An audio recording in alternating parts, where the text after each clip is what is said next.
Commander Jiho had been watching the stars for 12 years, but he had never seen anything like this. The monitoring station floating around Kepler 442 was picking up readings that made his stomach turn. Space itself was bending and twisting in ways that shouldn't be possible. The instruments were going crazy, showing energy levels that could power entire planets. "What the hell is that?" Jiho muttered, tapping his screen. The distortions were getting bigger, spreading across empty space like cracks in glass. These weren't normal space phenomena. This was something else entirely. Lieutenant Mina burst into the control room, her face pale. "Sir, you need to hear this right now. We're getting emergency signals from everywhere in the galaxy. I mean everywhere." The communication arrays lit up like a Christmas tree. Panic-filled voices in dozens of alien languages flooded the airwaves. Even with the translation software working overtime, the fear in those voices was unmistakable. Something had scared the entire galaxy. Jiho grabbed his headset and started listening. The messages were all the same. Run, hide, evacuate everything. Ancient civilizations that had existed for millions of years were abandoning their home worlds without explanation. The mighty Zephyrian Empire was telling their colonies to pack up and leave immediately. The crystal hegemony was shutting down entire star systems. "Mina, get President Deho on the line," Jiho ordered. "Something big is happening out there." 3 days later, everything changed. A ship materialized near Earth's moon, but it wasn't like anything humans had ever built. The vessel was crystalline, beautiful, and completely destroyed.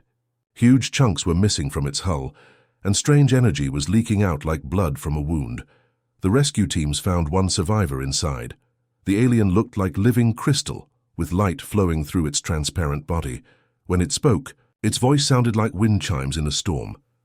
"I am Veltar of the Crystal Collective," it said through the translation device. "I bring warning to your young species." Dr. Hyun, Earth's top expert on alien life, knelt beside the dying creature. "What happened to you? What destroyed your ship?" Veltar's light began to flicker and fade. "The Devourers have awakened. They slept in the void between dimensions for millions of years, but now they hunger again. Every civilization with any sense is running for the edge of the galaxy." "Devourers?" Dr. Hyun asked. "What are they?" "Death itself given form," Veltar whispered. "They don't just destroy planets or stars. They unmake them completely, turning matter back into nothingness. No weapon has ever harmed them. No shield has ever stopped them. They are entropy made manifest." Commander Jiho felt his blood run cold. "How long do we have?" "Months, perhaps less. They move through folded space, appearing wherever they choose. When they arrive, everything ends." Veltar's form started to dissolve. "Run, young ones. Take your fastest ships and flee to the outer rim. It's the only way to survive." "But what about all the people who can't escape?" Dr. Hyun protested. "What about the billions on Earth?" Veltar's final words came out as barely a whisper. "Pray they die quickly." That night, President Deho called an emergency meeting of world leaders. The Situation Room in Seoul was packed with generals, scientists, and politicians from every nation. The air was thick with tension and cigarette smoke. "Let me make sure I understand this," said General Taemin, lighting his third cigarette. "In an hour. Ancient monsters that eat entire solar systems are heading our way, and the entire galaxy is running scared." "That's about right," confirmed Dr. Hyun, pulling up holographic displays of the evacuation routes. "Look at these patterns. Civilizations that have survived cosmic disasters for millions of years are abandoning everything. The Ethereal Council, which has guided the galaxy since before Earth formed, is telling everyone to head for the outer rim." Admiral Yuna studied the star maps. "The evacuation corridors are completely jammed, millions of ships trying to escape through a handful of safe routes. Most species won't make it out in time. So our choices are simple," President Deho said grimly. "We can try to join the evacuation and probably die in the traffic jam, or we can stay here and definitely die when these devourers arrive." The room fell silent. Everyone understood the math. Earth's primitive ships couldn't outrun whatever was coming. Their weapons were toys compared to civilizations that had mastered space travel for millennia. If species with technology beyond human imagination were running in terror, what chance did humanity have? "There is a third option," said Dr. G1 quietly from the back of the room. "What if everyone else is wrong? What if running isn't the answer?" General Tamin laughed bitterly. "You want to fight cosmic horrors that have never been defeated? With what army?" "With the only army we have," Dr. G1 replied. "Us." The silence stretched on as world leaders contemplated the impossible choice facing humanity. Captain Somin hadn't slept in 4 days. Her engineering team was camped out in the wreckage of the alien ship, trying to figure out technology that made human computers look like stone tools. Empty coffee cups and energy drink cans covered every surface in the makeshift lab they'd set up in Hangar Bay 7. "This is incredible," muttered Engineer Kyung-hoon, his eyes bloodshot from staring at holographic displays. "Their communication system doesn't just send messages faster than light. It connects to some kind of galactic internet. We're picking up transmissions from thousands of different worlds. The alien ship's communication array was still partially functional, and what they were hearing painted a terrifying picture. Every few minutes, another distress signal would come through, another planet evacuated, another star system abandoned. The scale of the panic was beyond anything humans could imagine. "Play that last transmission again," Captain Somin ordered, rubbing her tired eyes. The translator crackled to life with a desperate voice. "This is Governor Thelvan of Caridian Prime. Our evacuation ships are full. We cannot take everyone. To those we leave behind, forgive us. May your deaths be swift when the darkness comes." Somin's stomach turned. These weren't cowards running from a fight. These were people making impossible choices about who lived and who died. The aliens had faster ships, better weapons, and millions of years of experience, yet they were fleeing like children from a nightmare. Back at the Global Defense Council headquarters, the situation was getting worse by the hour. Admiral Yuna stared at the galactic map that the alien technology had revealed. What she saw made her question everything she thought she knew about the universe. "Look at this," she said, pointing to the holographic display floating above the conference table. "The Zephyrian Empire controls 300 star systems. They have ships that can destroy planets with a single shot.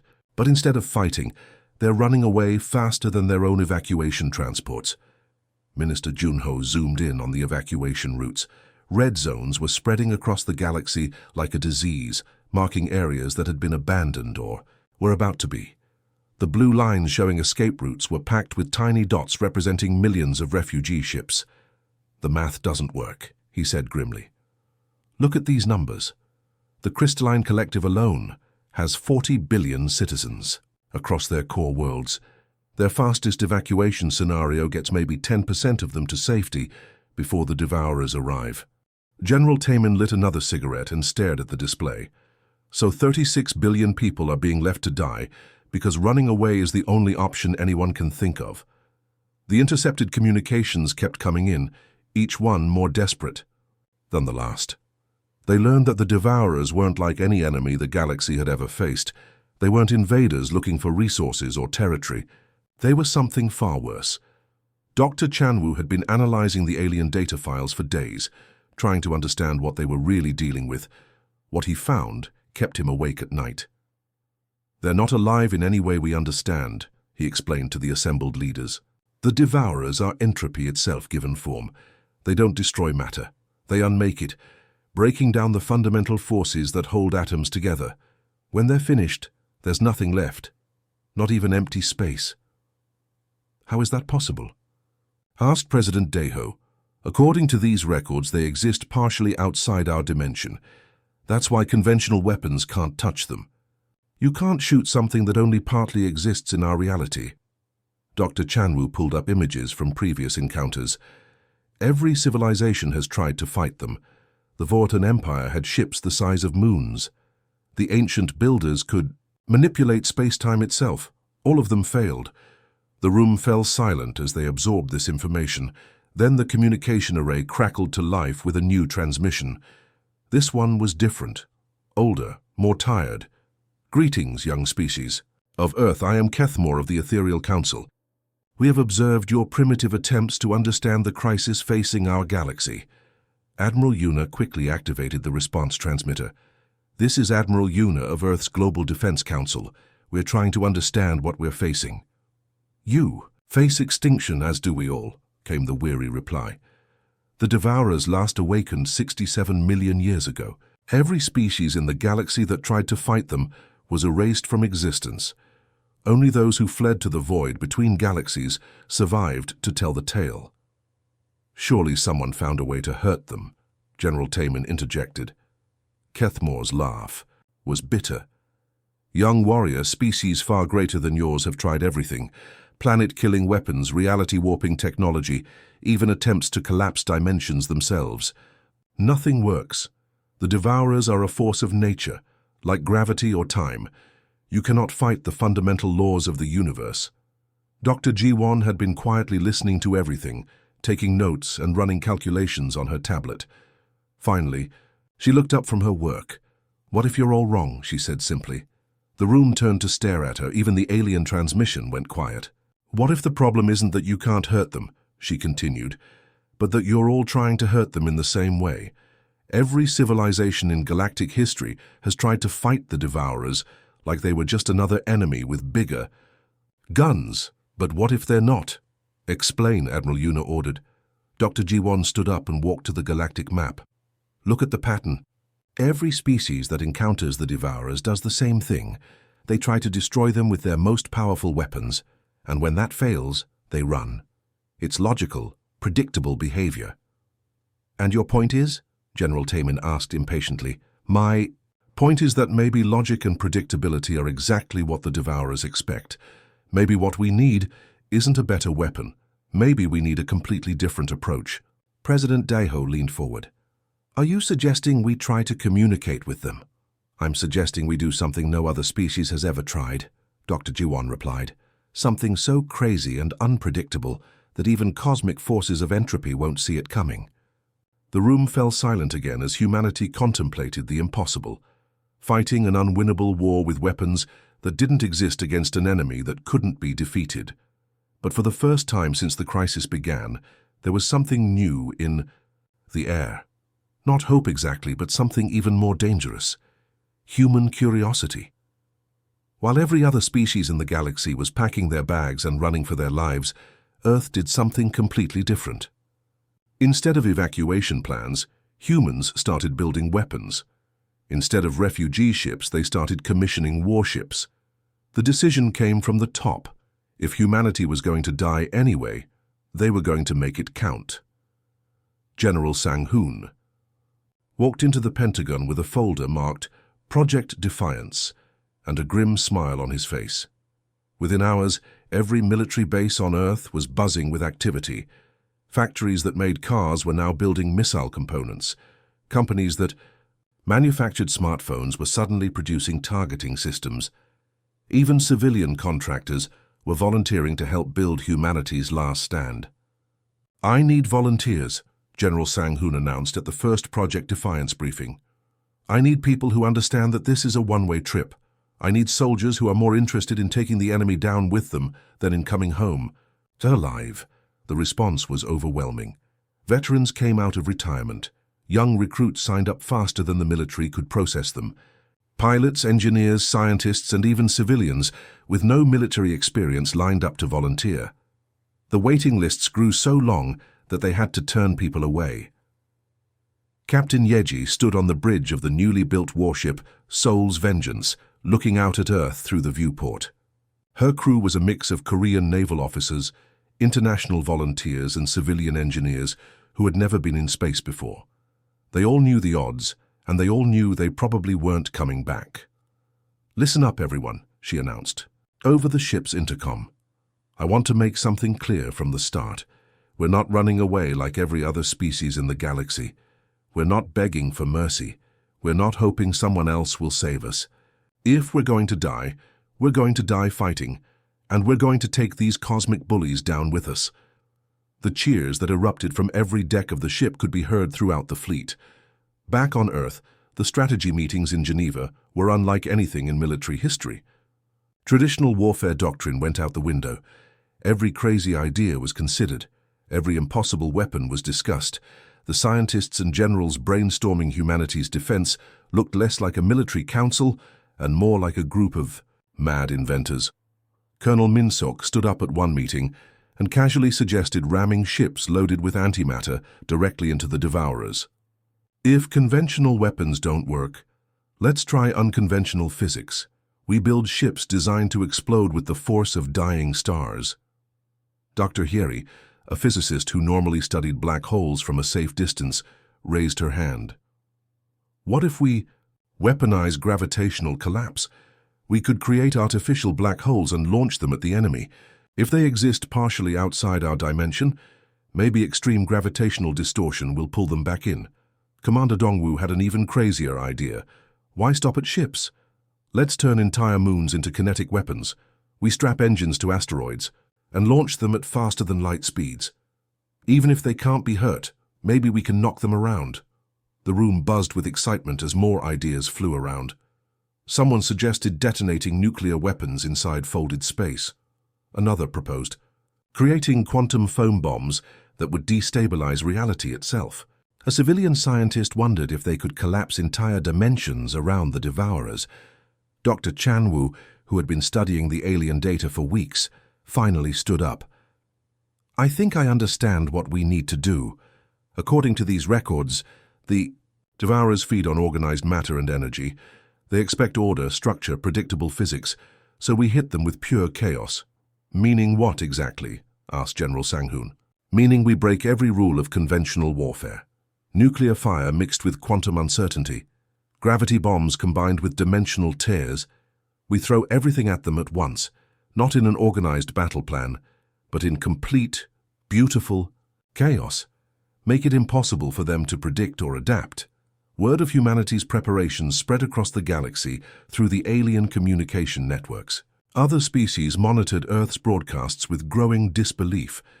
Instead of evacuation orders and surrender negotiations, they were picking up military recruitment songs and weapon specifications. Are these humans completely insane? Asked Zelmoth of the Crystalline Collective during an emergency council session. They're singing while they build weapons of mass destruction. They're treating this like some kind of game. The transmission was picked up by Earth's communication arrays. Admiral Yuna's response was broadcast across the entire galaxy. Completely insane? Absolutely. We're a species that thinks the appropriate response to certain death is to throw a party and invite the Grim Reaper to dance. And that's exactly why this might work. The aliens didn't understand what they were hearing. Human military communications were mixed with music, jokes, and what sounded like people having fun. Soldiers were singing ancient war songs while loading antimatter warheads. Engineers were laughing while designing reality-breaking weapons. Even the most serious strategy discussions were interrupted by someone making inappropriate jokes. They're treating extinction like a challenge, observed an elderly ethereal. Every other species in the galaxy's history has faced the Devourers with fear and desperation. These humans are facing them with enthusiasm. The first human battle. Fleets launched 3 months after the initial alien warning. The Soul's Vengeance led a formation of ships that looked like they had been designed by people who had never heard the word impossible. Weapons that violated several galactic conventions were mounted on hulls covered in graffiti and painted slogans like "Death or Glory" and "Come Get Some." Captain Yeji's final transmission before entering hyperspace was picked up by monitoring stations across the galaxy. This is Captain Yeji of the Soul's Vengeance, leading the first Terran Stubbornness Fleet. We're heading out to have a conversation with some cosmic bullies about proper galactic manners. If anyone wants to join the party, we'll be the ones playing music and setting off fireworks in the face of certain doom. As the human fleets disappeared into hyperspace, heading directly toward the advancing Devourers, the galaxy watched in stunned silence. For the first time in millions of years, someone was charging toward the darkness instead of running from it, and they were singing while they did it. The Devourers arrived at humanity's outer colonies on a Tuesday morning, expecting what they had encountered for millions of years: panic, desperate evacuation attempts, and the sweet taste of organized matter dissolving into nothingness. Instead, they found Captain Jamin and his suicide squadron waiting for them with engines hot and weapons charged. The Busan's fury hung in space like a metal middle finger pointed at cosmic horror itself. Captain Jamin had volunteered for this mission knowing it was one way, along with 300 other ships crewed by people who had decided that if death was inevitable, it should at least be memorable. "Contact in 30 seconds, reported Lieutenant Wonho from the sensor station. "Sir, the readings are... they're not like anything we've ever seen. Reality itself is bending around them. Through the viewports they could see it coming. Not a ship or a fleet, but a darkness that moved wrong, twisting space around it like water going down a drain. The Devourer was massive, easily the size of a small moon, but it seemed to exist in more dimensions than human eyes could process. "All ships, this is Captain Jamin," he announced across the fleet communications. "Remember what we practiced. When our shields fail, we don't retreat, we accelerate. When our weapons stop working, we don't surrender. We get creative. And if we're going to die today, we're going to die loud, proud, and probably singing something inappropriate." The entropy waves hit them first, washing over the human fleet like invisible fire. These were the same forces that had terrified ancient civilizations into submission, reality-breaking energy that turned organized matter back into cosmic soup. Every other species in galactic history had felt this touch and immediately begun running or begging for mercy. Instead, the human fleet responded by playing music over their communication channels and accelerating directly toward the source of the waves. "Shields failing across the fleet," reported Engineer Kyungmin aboard the Busan's Fury. "Hull integrity dropping fast. Whatever this thing is doing to us, it's working." Captain Jamin grinned and pushed the throttle forward. "Then let's get there before we fall apart. All ships ramming speed. If these cosmic bullies want to dance, let's show them how humans party." The response was immediate. 300 ships, their hulls already dissolving under entropy bombardment, turned toward the Devourer and hit maximum acceleration. But instead of screaming in terror or broadcasting final desperate messages, the human crews did something no other species had ever done in this situation. They started singing. It began with someone aboard the Daegu's Defiance, humming an old lullaby their grandmother used to sing. Within minutes, the entire fleet had joined in, their voices carrying across the communication channels, even as their ships began to fall apart around them. The songs weren't battle hymns or death marches. They were childhood memories, folk songs, even pop music from the radio. Commander Seo-young watched her instruments go haywire as the Devourer's influence tore at the fabric of her ship. "All stations, prepare for reactor overload. If we can't hurt this thing with weapons, let's see how it likes a few hundred fusion explosions going off in its face." But then something impossible happened.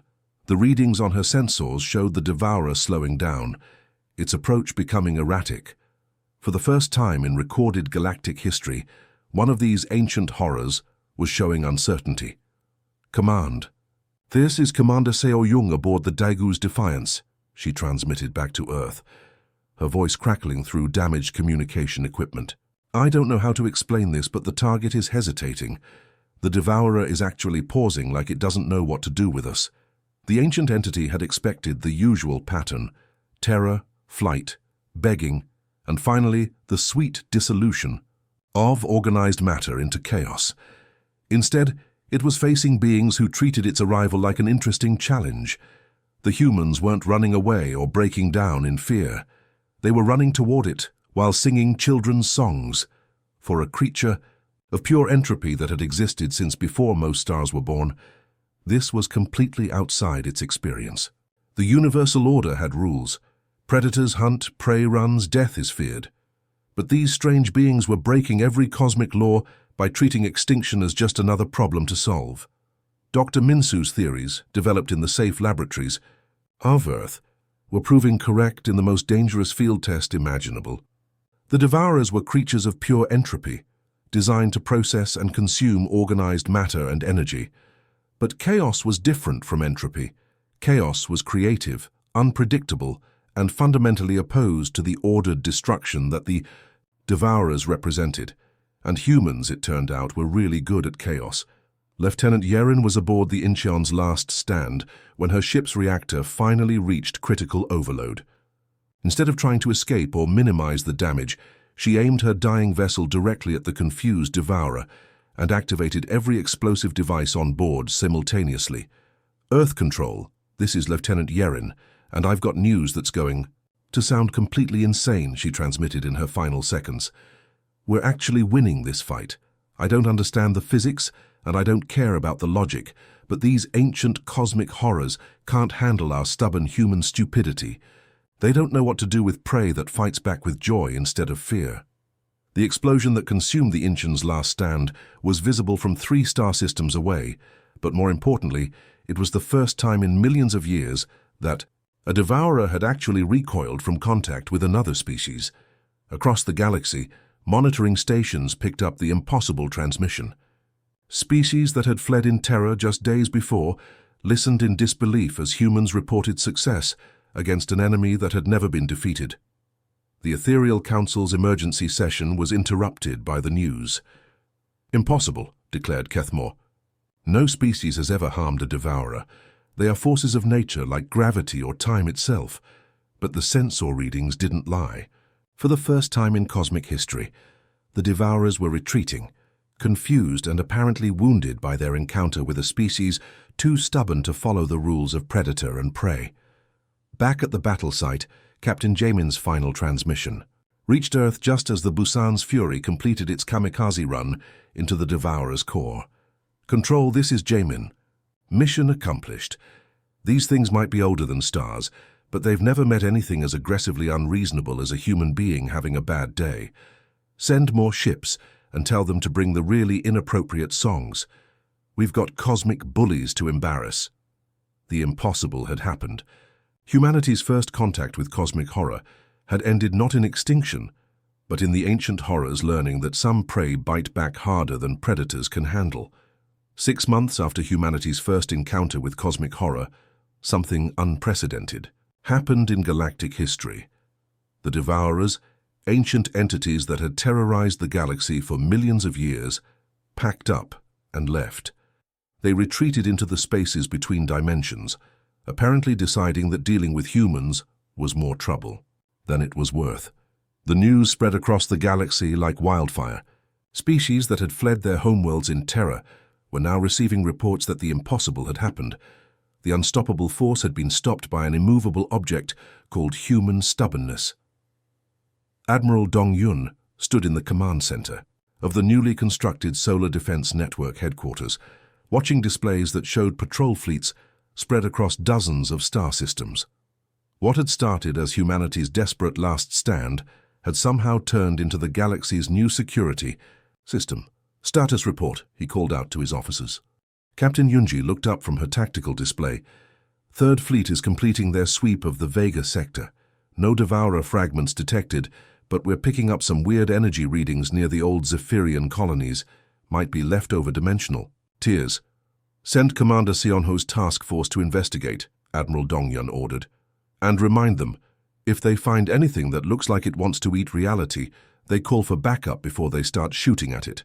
The human patrol fleets had become a common sight across the galaxy. Their ships were easy to recognize. They were the ones with creative paint jobs, unofficial modifications, and crews that seemed to treat deep space patrol duty like an adventure rather than a chore. While other species had returned to their homeworlds to rebuild, humans had stayed out in the dark spaces, hunting down the remaining fragments of the Devourer threat. Colonel Hyunsu was in the middle of briefing the newly reformed Ethereal Council when the question everyone had been avoiding finally came up. "Colonel," asked Kethmore, the ancient ethereal whose species had guided the galaxy for millions of years, "did humanity actually defeat the Devourers? Our sensors show they've retreated, but we need to understand what this means." Colonel Hyunsu scratched his head and tried to find the right words. "Honestly, sir, I don't think we defeated them in any traditional sense. We just convinced them that easier prey exists elsewhere. Think of it like this.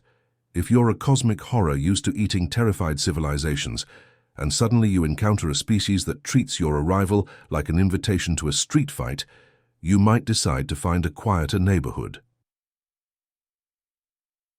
The council chamber fell silent as the implications sank in. The Devourers hadn't been destroyed or banished. They had been annoyed into leaving. "But here's the thing," Colonel Hyunsu continued. "We're still watching. We've got patrol fleets in every system where Devourer activity was detected.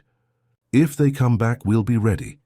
And if they try to bother anyone else, they'll have to deal with us first.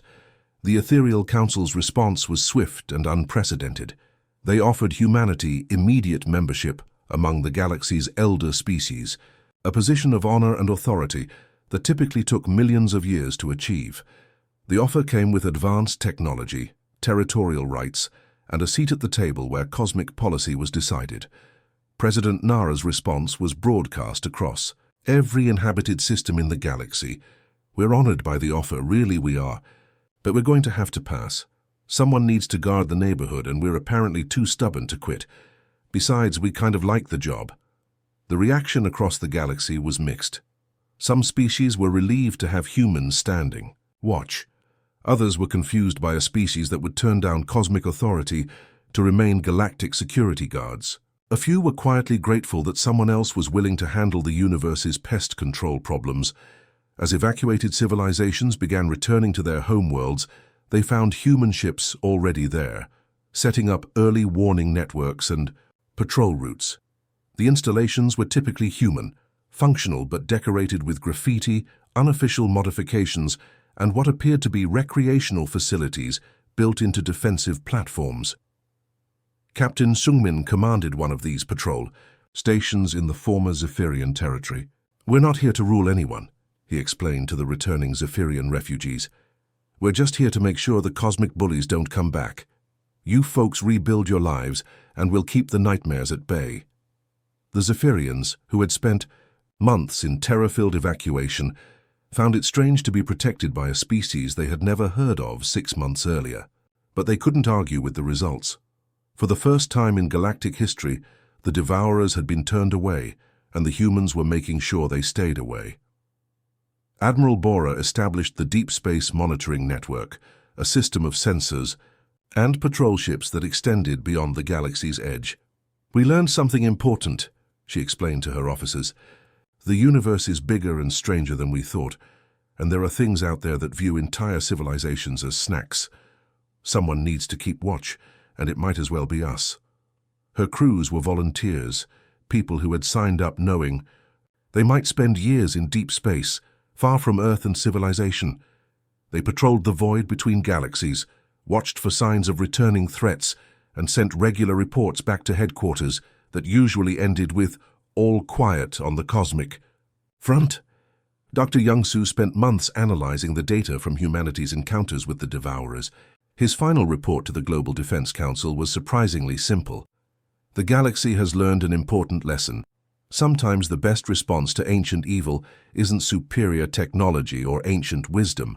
Sometimes it's just a species too stupid to know when they're beaten and too stubborn to care about the odds. The report became required reading at military academies across human space. It was also translated into dozens of alien languages and became something of a cultural phenomenon among species that had previously considered humans to be primitive newcomers. As years passed, the galaxy settled into its new normal. Ancient civilizations rebuilt their worlds, knowing that somewhere in the darkness, human patrol ships were standing watch. Trade routes reopened under the protection of the Solar Defense Network. Children of a dozen species grew up hearing bedtime stories about the humans who had faced down cosmic horror and won through sheer stubborn determination. Humanity had become the galaxy's unlikely guardians, not through superior firepower or ancient wisdom, but through the simple refusal to let cosmic bullies have their way. They had looked at forces older than stars and said, "Not today and not in our neighborhood." And somehow, impossibly, that had been enough. The universe was a vast and dangerous place, filled with threats that could end civilizations with a thought. But for the first time in millions of years, the galaxy slept peacefully, knowing that someone was keeping watch, someone too stubborn to quit and too human to be intimidated by cosmic horror.